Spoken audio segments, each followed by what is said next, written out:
Maraming kababayan pa natin ang nanguupahan ng walang katiyakan. Ang iba naman, walang sapat na proteksyon ang tirahan laban sa sakuna. Ang mga hamon na ito ang patuloy na tinutugunan ng DSUD. Sila po ang mga kinatawan ng mga pamilyang natulungan natin na makamit ang pangarap na panatag sa lupang tinitirahan at bagong pag-asa sa bagong tahanan. Naway alagaan ninyo ang inyong mga bahay at punan nito ng maraming magagandang alala kasama ng inyong mga mahal sa buhay. Ang mga tagumpay na ito ay bahagi ng ating masinsinang pagpapatupad ng programa ng pabahay. Mula Hulyo ng 2022 hanggang Enero ng 2026, tayo ay nakagawa at nakapag-finance na higit 423,000 housing unit. Malayo na ang ating narating. Ngunit patuloy pa rin tayong nagsisikap upang maabot ang ating target na bahay sa mga susunod pa na taon.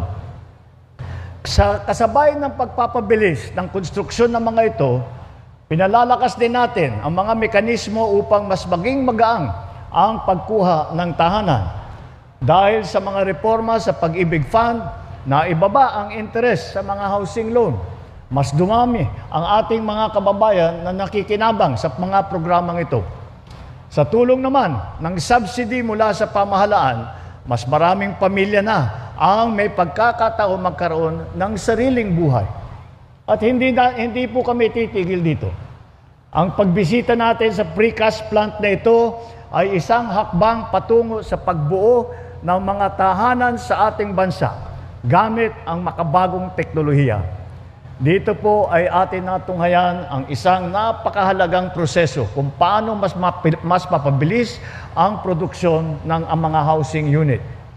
At layunin natin na ang bawat Pilipino ay magkaroon ng bahay na ligtas, na disente at abot kaya.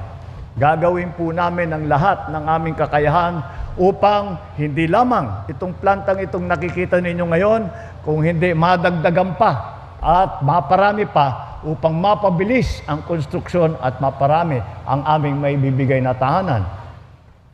Habang may Pilipinong nangangarap ng sariling tahanan, patuloy nakikilos ang pamahalaan upang suportahan ang pangarap na ito. Maraming salamat po sa inyong lahat. Mabuhay ang DSUD! Happy birthday ang DSUD! Mabuhay ang bagong Pilipinas!